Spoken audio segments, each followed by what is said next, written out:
Grace and peace to you from God our Father and our Lord Jesus Christ. Amen. On a Sunday afternoon this past September, the daughter of David and Allison Dunkenberger went out to her family's vineyards called Firefly Hill, just outside of Roanoke, Virginia, and she went out to collect a few samples of the grapes off of the vine. The grapes had been tended and growing for 8 months, and they were almost perfect, ready to be harvested off of the vines. The family had decided that they were going to go out on Tuesday and take all of the grapes, get them ready to be processed and prepared into wine. It would take a trained team of 8 people, a long 12-hour day to harvest all of these grapes. There would be about 2.5 tons of grapes at the end of the day, enough to make 300 gallons of wine. But on Monday morning, around 7 a.m., David went out to the vines to check on his fields and found that there were no grapes left on the vines. Thieves had come in the middle of the night and cleared every last vine. There were just a few pittances of grapes left here and there, hardly nothing on any of the fields. To this day, the mystery remains. What would you even do with 2.5 tons of grapes if you stole them? Who would you sell them to? It's certainly a specialized crop. No one's tracked it down. And who had done this, they would certainly have to know a lot about the inside workings of the farm and know a lot about winemaking to use this rare item. Today we hear this story of this first sign in the Gospel of John. And what strikes me is that this wasn't just a glass of water sitting on a table. This wasn't just a small amount of wine, but huge vats worth. These vats, these stone jars that the gospel talks about, holds about 20 or 30 gallons. To give you a context, my aquarium at home is about this big, about 35 gallons. Takes me many, many trips back and forth to the kitchen to fill it up. But these large vats would be used not for baptisms like we did today for the forgiveness of sin, but baptisms for purification at certain times to be able to enter the temple. We're told that there are about 6 of these large vat jars. A quick bit of math, and if we assume an average of, say, 25 gallons, we get to 150 gallons of wine. That's half of what was stolen from Firefly Hill Winery that night. Jesus made so much wine that it would be half of an entire farm's produce for the whole year. So much wine that it would take a team of 8 people 6 hours to harvest the grapes properly, not to mention the time to make it and ferment it. I assume, since the steward tells us that this was very good wine, that it probably should have also aged a few years. Right? Anyone knows who's ever had a glass of wine knows that you don't just drink it right off of the fields. You have to wait. Perhaps the mechanics of this story bother you. What happened? 2 molecules of hydrogen and 1 molecule of oxygen, H2O, suddenly transform into a complex chemical makeup of ethanol and glycerol, organic acids, tannins, water, of course, and more to make the unique flavors that make up wine. But for me, the intriguing question is not necessarily how did God do this, but why? Why did Jesus create so much wine? Why did Jesus respond to his mother's request? Why was Jesus at a wedding in the first place? One clue to the answer is that Jesus cares about radical hospitality. Radical hospitality. The codes of the day meant that families who were having a wedding were expected to provide not just one meal, but many meals, perhaps for as long as a week, for all of their guests who were coming together for the wedding. Jesus comes to the wedding quite simply because he's invited to. He's asked to be there. I learned this week that guests were also expected to contribute something to this wedding. The family hosting the wedding would be responsible for the vast majority of the meals and the wine, but guests who were coming would also often bring large gifts. And so it would bring shame not just to the family who was hosting the wedding, but also the guests themselves if there was not enough wine for a true party, a true celebration. If you have alcoholism in your family or a negative connotation of wine, I want you to be assured that this is not about the wine itself, but it's about Jesus wanting to welcome everyone into the celebration. Perhaps if they had soda pop in that day, it would have been soda pop or Kool-Aid instead. It's not the wine itself that's important, but the celebration and the welcoming that Jesus provides. This morning we have these little figures of Mary and Jesus and Joseph in our busy boxes for the children. And this morning when the kids came up for the children's sermon, I looked down and Mary had been cast aside, just left on the stairs there, knocked over. Pastor Dave quickly swooped it up and I grabbed it before the sermon. I thought it was so appropriate because it seems like Jesus is casting aside Mary. But I don't think that's really quite what's happening here. Mary, I noticed this week there are a lot of parallels between the feeding of the 5,000 and between Mary's question. In the feeding of the 5,000, the disciples come to Jesus and they say to him, "How are we to provide food for all of these people?" And what they're really asking is, how are we to provide for our guests? How are we to provide what we're expected to provide for these people who have come to see us, invited? And Mary asks the same question, and Jesus says to her, what concern is that to you or to me?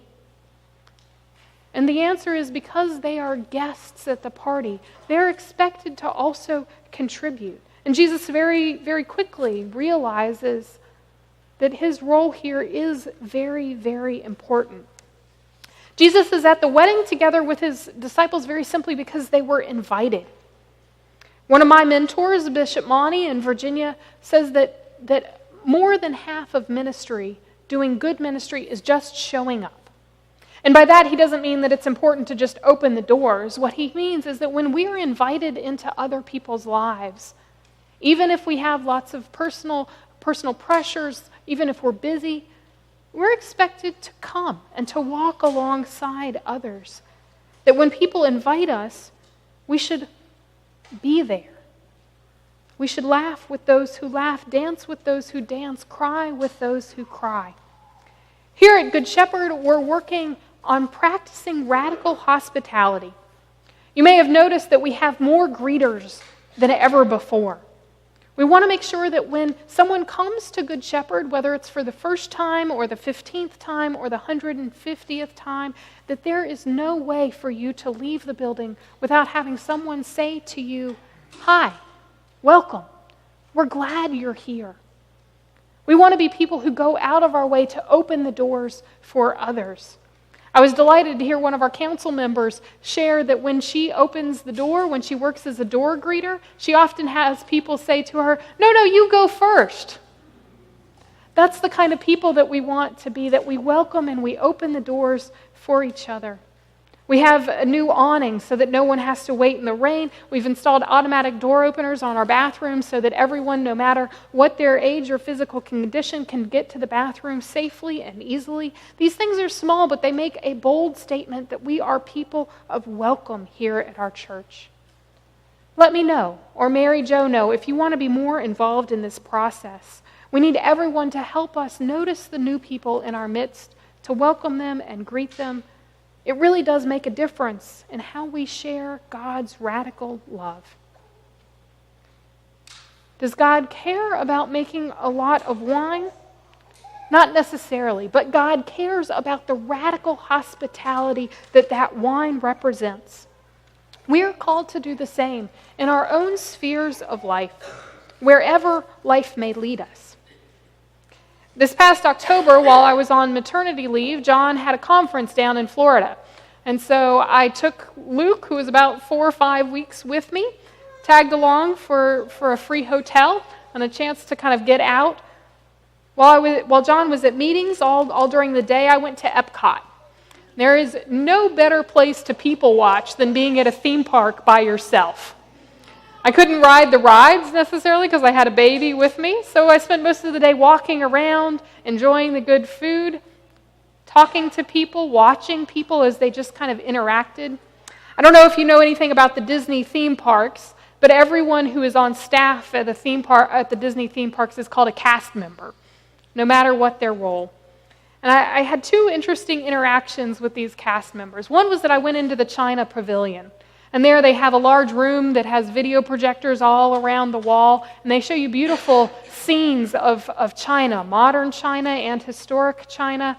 They show you the Great Wall and busy, bustling cities. And we're all lined up in rows in the middle. And as the video winded down and the lights came back on, one of the cast members, who was actually from China, came out, and he gave us the little speech that you expect to hear, things about walking carefully in the dark, watching the lights, where the exits were, which way we should go, take our trash with us, those kinds of things. And then he finished his speech and he started singing. Very unexpected. This lilting, beautiful kind of melody. Hardly anybody paid attention to them because everybody else was just geared on getting out of the doors, and perhaps they thought it was part of the movie, just part of the sound credits. But I turned around and realized that he was singing directly to us. I circled back around and I said, "Tell me more about that song you were singing." And he said, "Well, it's a blessing. It's from my home village. My grandfather taught it to me many, many years ago. And I sing it, I suppose, in a small way as a blessing to all of the thousands of people who come through this room. Even if they don't notice it, those people have been blessed by his singing." And then as I came out and turned the corner, I came back out into the bright sunlight, and I saw 2 other cast members there collecting the trash. And the 2 cast members were talking to each other, and the one saw only the problems. And she said, "I don't understand why people can't just put their trash in the proper trash cans. Recycling goes in the recycling bin, trash goes in the trash bin, they're all clearly marked, it's not that hard." And the other person said, "Well, I see this as part of my job, but also as an opportunity. I could get bored all day just collecting trash, but every trash can I come up to has an opportunity for me to take 2 or 3 bottles out of it and put it properly in the recycling bin. Every recycling bin I come to, I can take a couple of pieces of trash out and make sure that the recycling actually gets recycled the way it should." She could only see frustration and difficulty and the heat of the summer working in Florida, but what she saw was the fact that she could make a difference in the world with every single bottle that she took out. And why wouldn't she want to do that? It was a delightful way to approach life, a way that I hope as Christians we can continue to approach life in this way every single week. The story I began this sermon with today about Fire Hill Winery has a great happy ending. Generosity and compassion poured out from every corner of Virginia almost immediately from the first moment that others heard about this bizarre theft. But a winery in Oregon heard about the vines that had been stolen and cut, and they made a pledge to give to that winery as many grapes as had been stolen. And so the owners of Firefly Hill flew out to Oregon, helped to harvest their grapes, learned new things about the process of making wine, brought the pressed grapes back to Virginia to bottle and sell on their own property. This new friendship formed across the continent from what could be a very hurtful and harmful event. God calls us to practice radical hospitality in our own lives. What can you do this week that will welcome someone in a new way? You'll be surprised and delighted to find that at the end of time, God has already welcomed you with open arms. Your cup is overflowing with mercy and grace. Go out into the world to share the same radical hospitality with others this week. Amen.